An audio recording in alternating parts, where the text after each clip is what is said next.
Welcome to the Timeless Tales Library, where stories drift like evening mist to cradle your weary spirit. I'm Oliver, your nocturnal storyteller, and tonight I've woven together a gentle tale to soothe your racing mind and carry you softly into dreams. The Timeless Tales Library exists through the grace of devoted listeners like you. If these hushed stories have offered you refuge, please subscribe and help us continue spinning these tender nocturnes.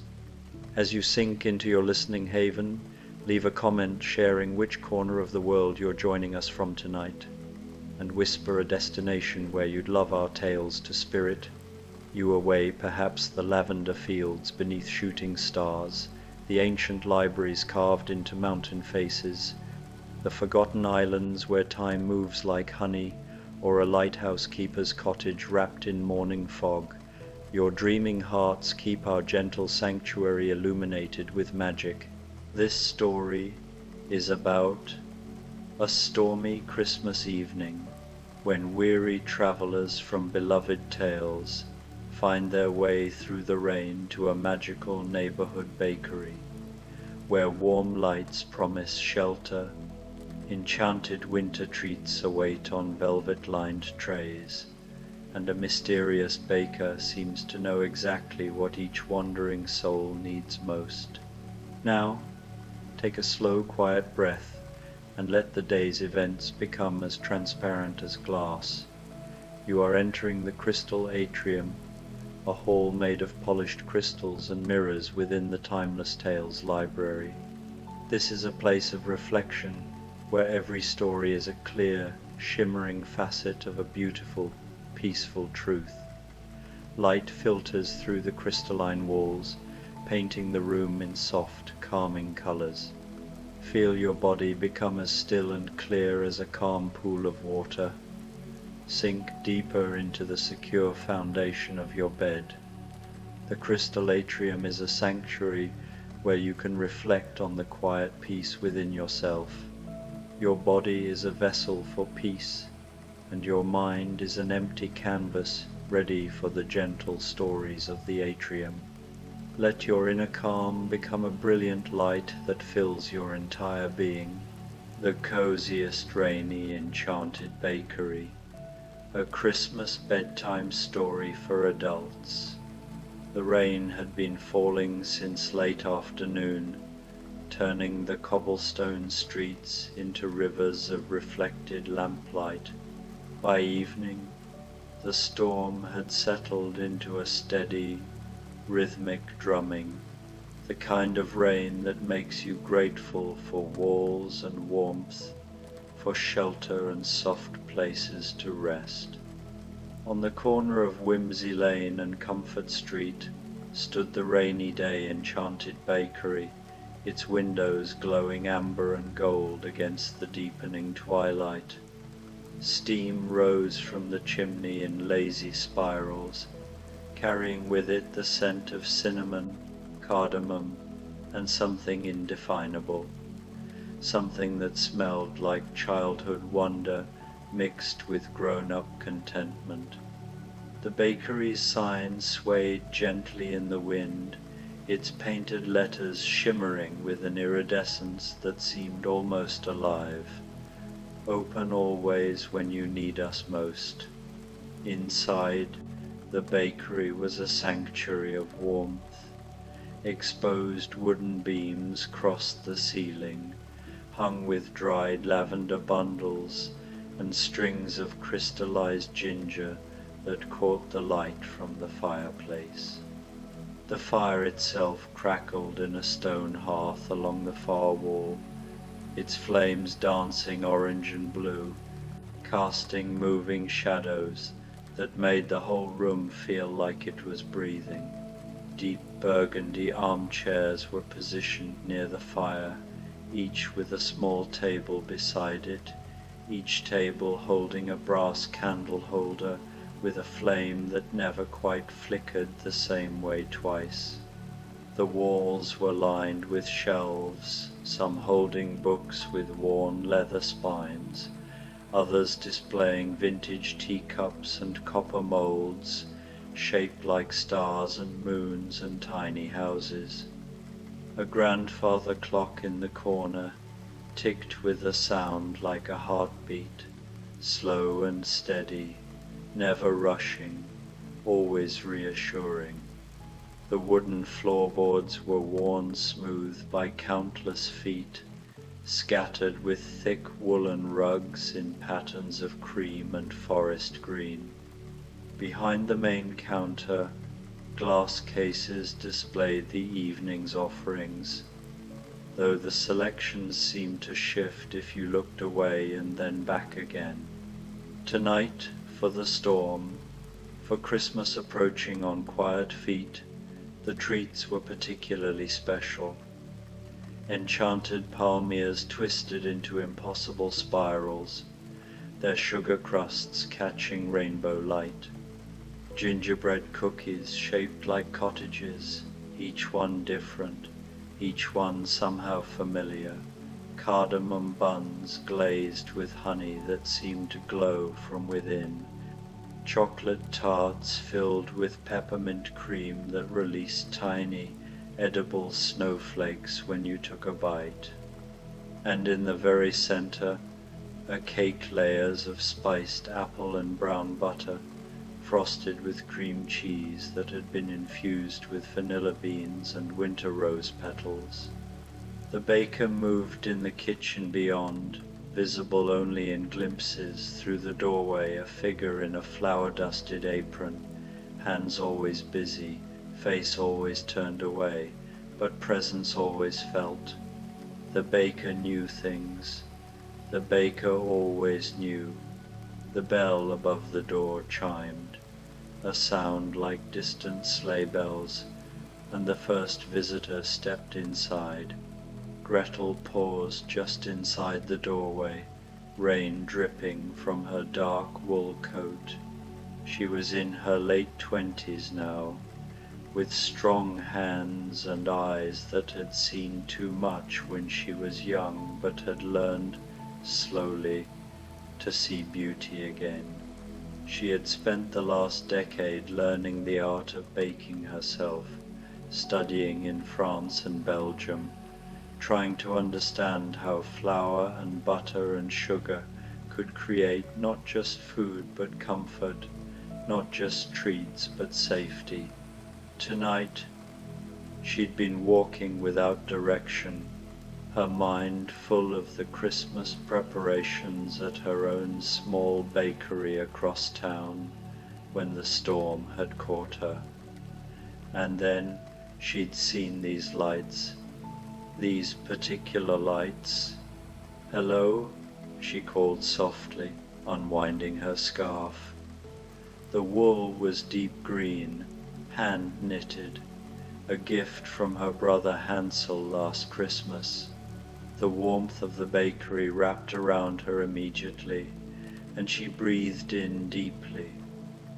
Gingerbread, of course, but not the threatening, oversized kind from nightmares. This was the real thing, the kind that meant home and holidays, and hands that baked with love instead of malice. A figure appeared in the kitchen doorway, backlit by the oven's glow.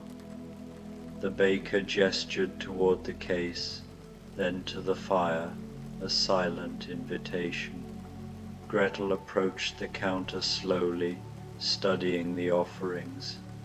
Her professional eye caught details others might miss: the perfect lamination of the palmiers, the delicate piping on the gingerbread houses. But it was the scent that undid her. Cinnamon and clove, ginger and molasses, everything warm and spiced and safe. "I'd like," she started, then stopped. She didn't know what she wanted, only that she needed something. The baker reached into the case and brought out a plate. On it sat a gingerbread cottage, but this one was different from the others. Its windows glowed with honey-colored light. Its door stood open, and beside it, A tiny figure made of marzipan stood with arms wide, welcoming. Gretel's eyes filled with unexpected tears. "Thank you," she whispered. She carried the plate to one of the armchairs by the fire and settled in. The gingerbread was perfect, crisp at the edges, tender in the center, sweet but not cloying. As she ate, piece by careful piece, she felt something old and frightened inside her finally, fully relax. The cottage on the plate wasn't a trap, it was a gift, a memory rewritten, or perhaps just remembered differently.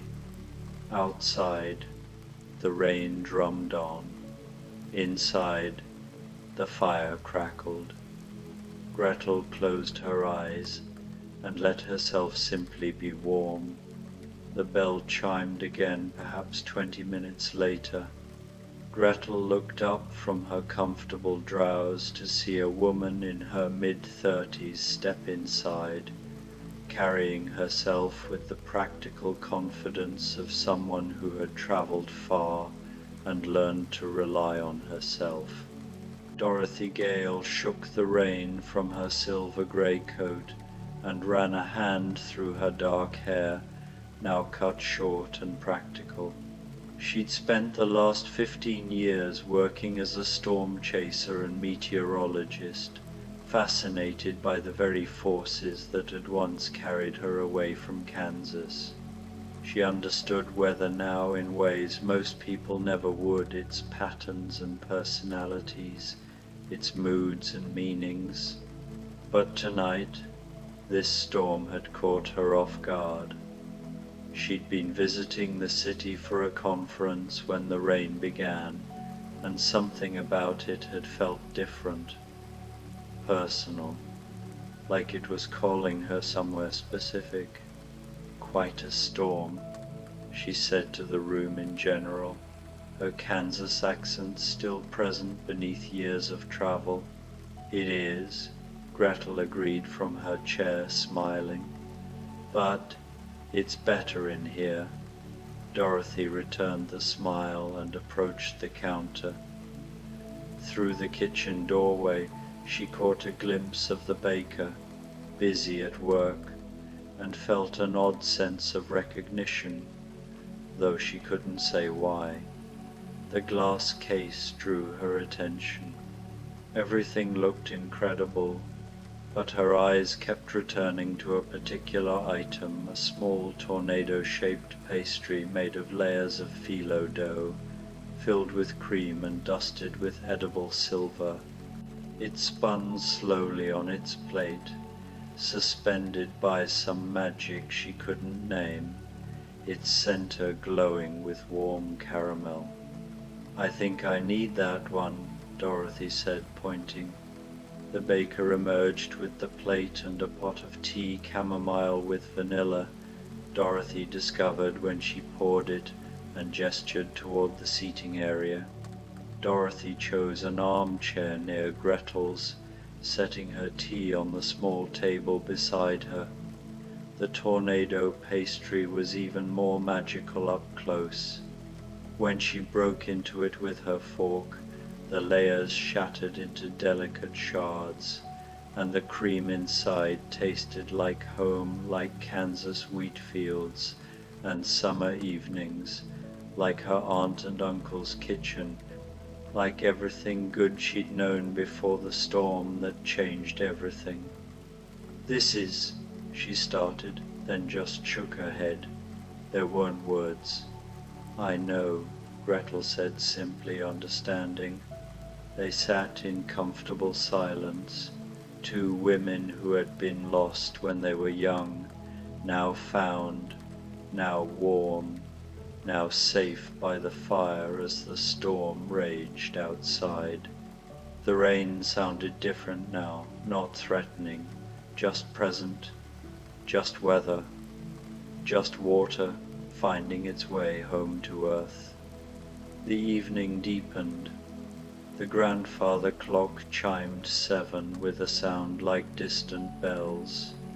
The fire settled into steady warmth, and somewhere in the back, the baker hummed a tune that might have been a lullaby, or might have been much older than that. When the door opened again, it was with a rush of wind that made the candles gutter and dance.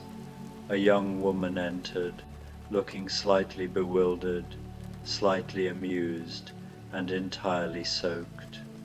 Alice was 30 now, a mathematics professor at the university, specializing in logic and paradox, and the strange spaces where reason bends into something else entirely.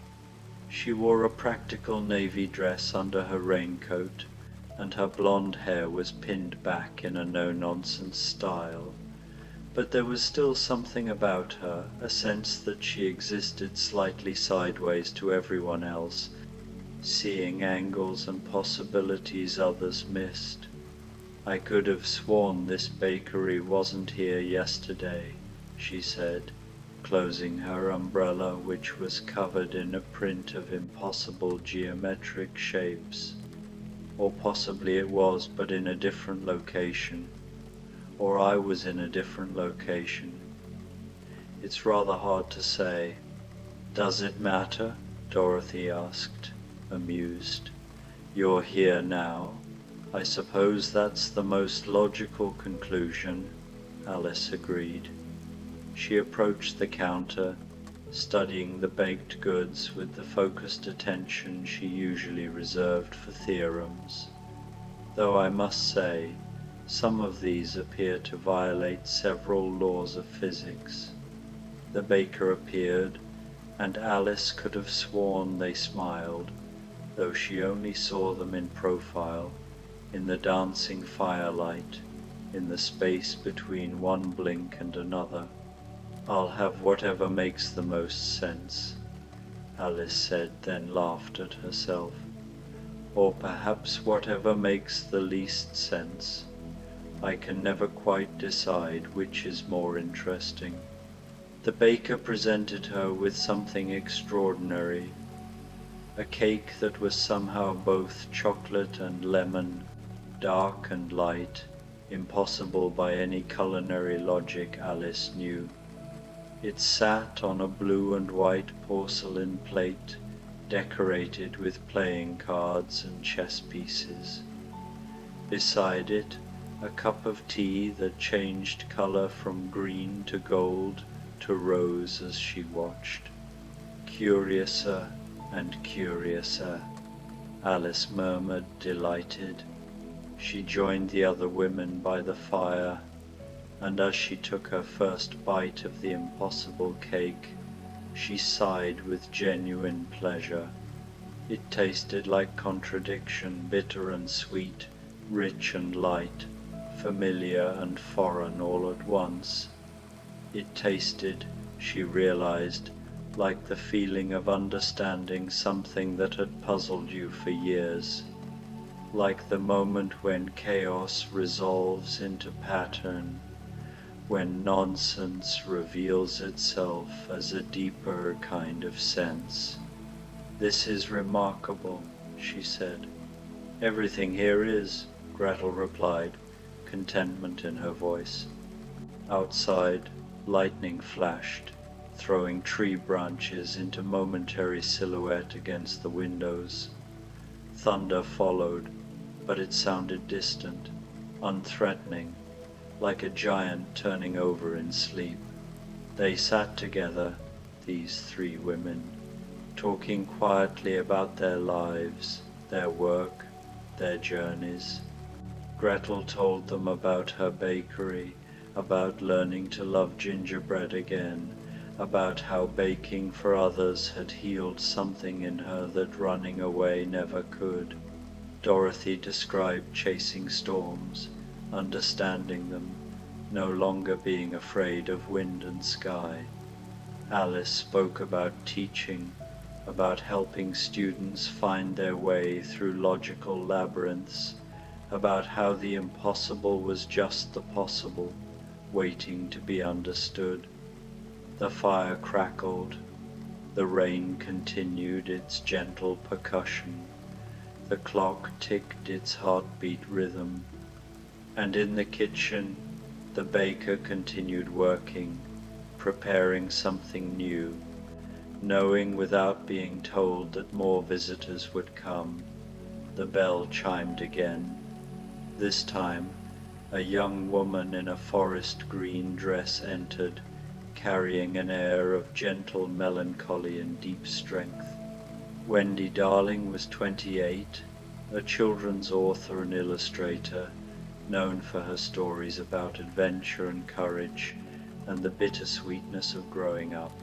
She lived in London, in a small flat full of books and art supplies, and she still, sometimes, opened her window at night, though she no longer expected anyone to fly through it. "Oh," she said, seeing the warm interior, the fire, the other women. "Oh, this is perfect." She'd been walking, trying to clear her mind. Her latest manuscript was due, and she'd been struggling with the ending. How do you end a story about someone who doesn't want to grow up but must? How do you make that feel like victory rather than loss? The scent of the bakery, cinnamon and vanilla, cardamom and honey settled over her like a blanket. She approached the counter, and the baker met her there, already holding a plate. On it sat an array of small stars, pastries shaped like stars, dusted with pearl sugar that caught the light, filled with almond cream and wild blueberry jam. Beside them, a pot of hot chocolate so rich and dark it was almost black, topped with whipped cream and a single silver sugar star. "Stars," Wendy breathed. "Yes, that's exactly right." She settled into the last empty armchair, completing the circle by the fire. As she tasted the first star pastry, she closed her eyes.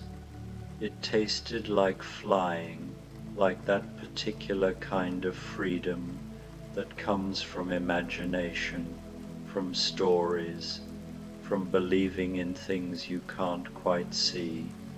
It tasted like childhood, but also like wisdom, like knowing you can't go back, but carrying the best parts forward.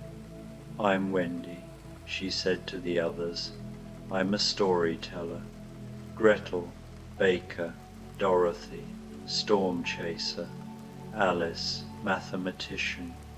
They smiled at each other, these four women who had lived extraordinary things when they were young, who carried those extraordinary things with them still, who had learned to build ordinary, extraordinary lives. "I love storms," Wendy said, watching the rain stream down the windows. "I love being inside when they happen, safe and warm, watching the wildness outside." "The contrast makes both better," Alice observed. "The warmth is warmer because of the cold. The shelter matters more because of the storm. And the storm is beautiful because we're not lost in it," Dorothy added, her voice soft with understanding. Gretel nodded, breaking off another piece of her gingerbread cottage. "Exactly."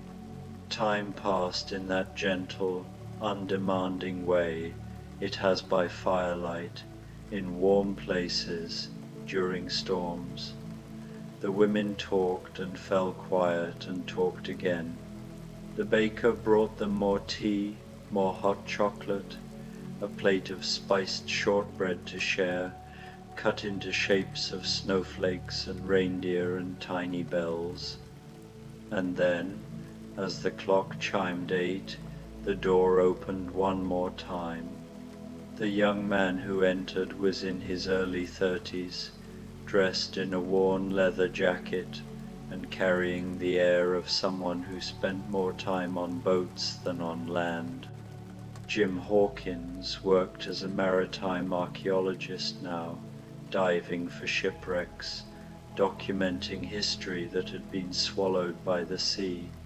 He'd never quite lost his taste for adventure, but he'd learned to channel it into purpose, into preservation rather than treasure hunting. He'd been at the Maritime Museum late, going over plans for an expedition when the storm had driven him out. He'd been looking for any open cafe, any warm place to wait it out, when he'd seen these lights. Something about them had reminded him of the lanterns on the Hispaniola all those years ago, but warmer, safer, more welcoming. "Evening," he said, nodding to the room. His voice still carried a hint of the coast, of harbours and salt air. "Good evening," the women chorused, smiling. Jim approached the counter, suddenly aware of how cold he'd been, how much he'd been craving exactly this warmth, shelter, the smell of good things baking. The baker appeared, and something about their presence reminded Jim of Ben Gunn, or maybe of Long John Silver's better moments, or maybe of his own mother, who had run an inn and had always known what travellers needed. The baker presented him with a plate that made Jim laugh out loud with surprised delight. On it sat a treasure chest made entirely of chocolate and pastry, dark chocolate formed into wooden planks, golden caramel made to look like coins spilling out, tiny marzipan jewels in ruby and emerald and sapphire, and beside it a mug of mulled wine, steaming and fragrant with cloves and orange peel and cinnamon stick. "That's incredible," Jim said. "How did you—" But the baker had already retreated to the kitchen, leaving Jim to marvel at the confection. He joined the others by the fire, settling onto a padded bench near the hearth. As he carefully broke into the treasure chest, he found it filled with the most extraordinary truffle dark chocolate ganache, infused with rum and vanilla, studded with candied ginger and toasted coconut. "Oh, that's dangerous," he said after the first bite. "That's better than any treasure I ever found." "Did you find much?" Wendy asked, curious. "Enough," Jim said. "Found enough to learn that the real treasure was something else entirely. The adventure, the learning, the people you meet along the way." He sipped his mulled wine, feeling it warm him from the inside out. The spices bloomed on his tongue, cinnamon and star anise, clove and cardamom, a hint of black pepper that made everything else brighter. "I spent years looking for the next big find," he continued, his voice taking on a reflective quality, "the next treasure island. And then one day I was down in a wreck off the coast of Cornwall, and I found this ship's log, preserved in an oilskin pouch, and I spent 3 months just translating it, learning about this captain and his crew, their daily lives, their small joys and fears, and I realized that was the treasure, those stories, those lives, not the gold." "Stories are treasures," Wendy said softly. "The best kind, the most logical kind," Alice added, "since you can't lose them to rust or theft or time. They just change form, like storms, Dorothy said, gazing into the fire. Energy that never disappears, just transforms. Like bread rising, Gretel murmured. Transformation into something better. They fell into comfortable silence, 5 people who had all been changed by their young adventures, all transformed into something better, stronger, wiser. Outside, the storm continued, but it was easing now, the downpour gentling into a steady rain, the thunder moving off into the distance.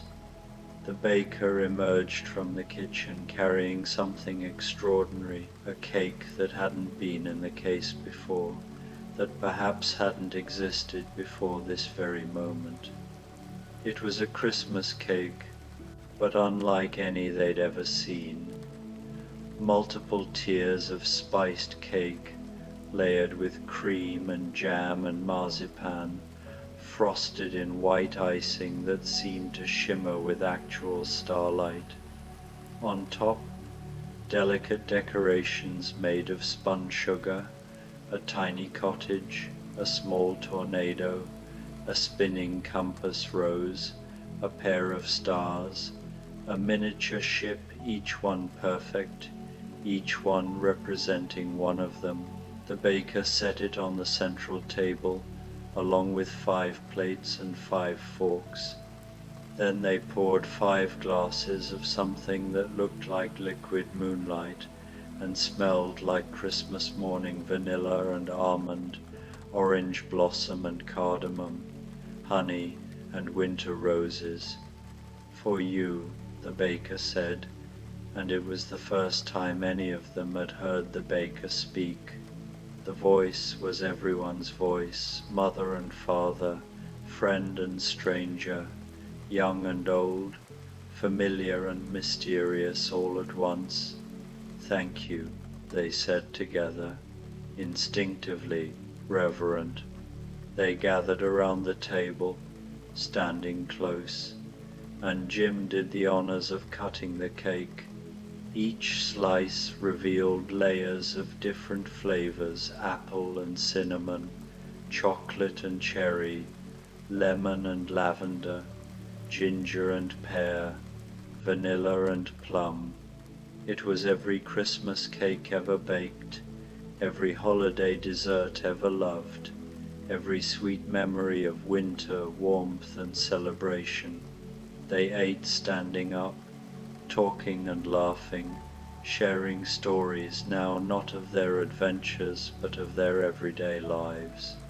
Gretel told them about the regular customer who came in every Saturday for the same rye bread, and how his simple consistency had taught her about the magic of ritual. Dorothy described the beauty of ordinary rainstorms, the ones without danger, just water feeding the earth. Alice talked about her students' small breakthroughs, the moment when confusion became clarity. Wendy shared about the letters she received from young readers, their imaginative interpretations of her stories.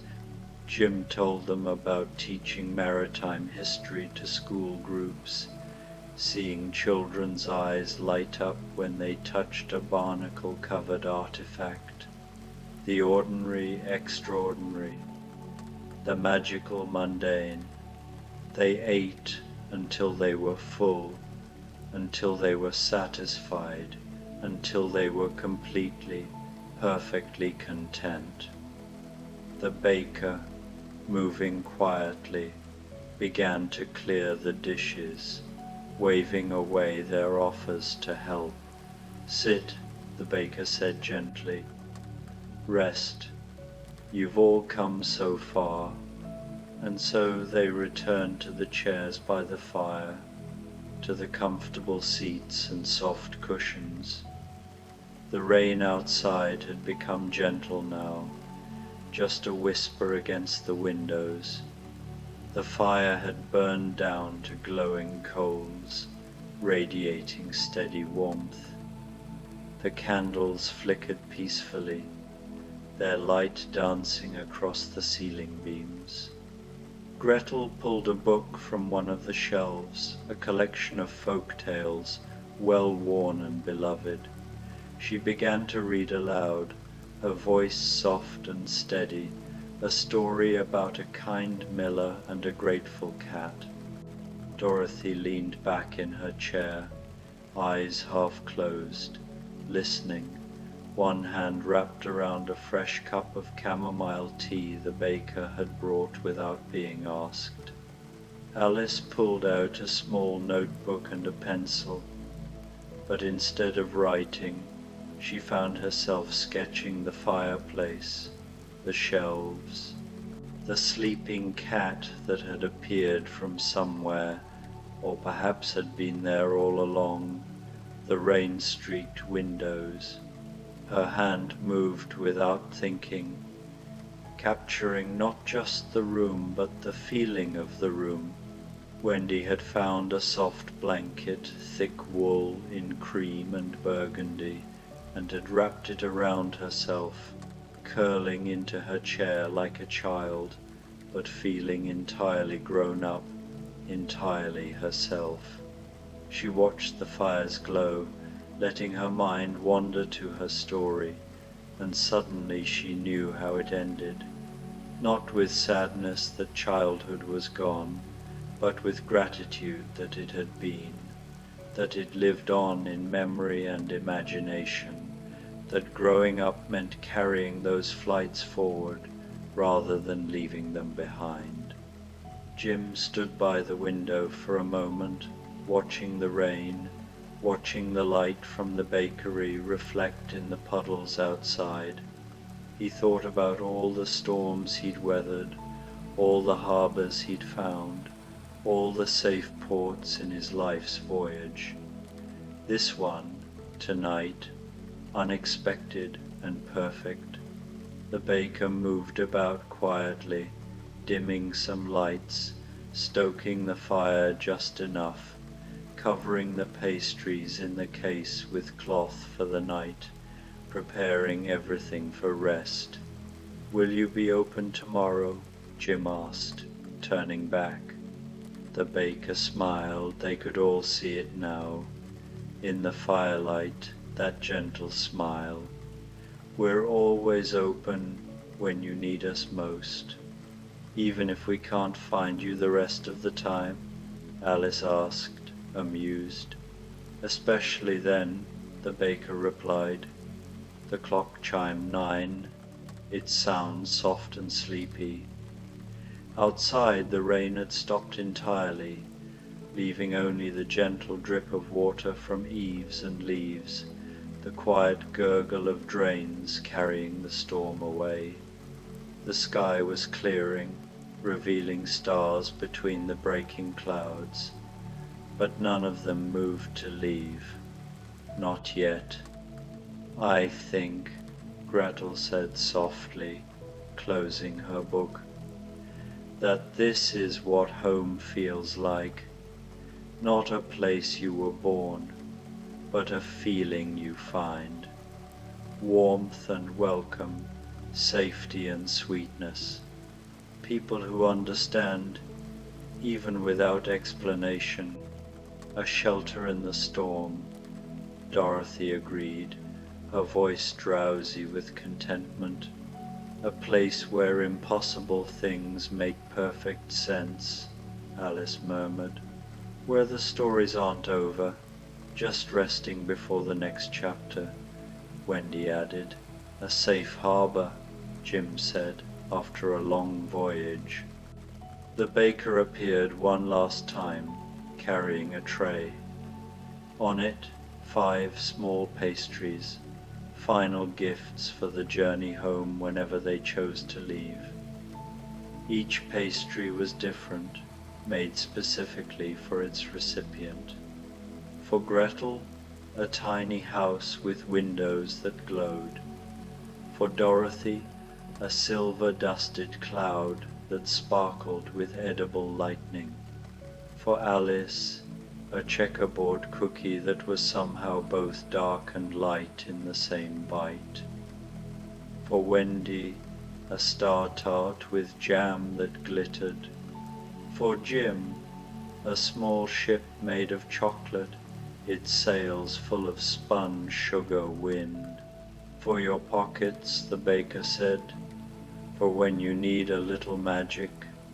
They each took their pastry, wrapping it carefully in the napkins provided, tucking them away like talismans, like blessings, like promises. Thank you, they said, each and all.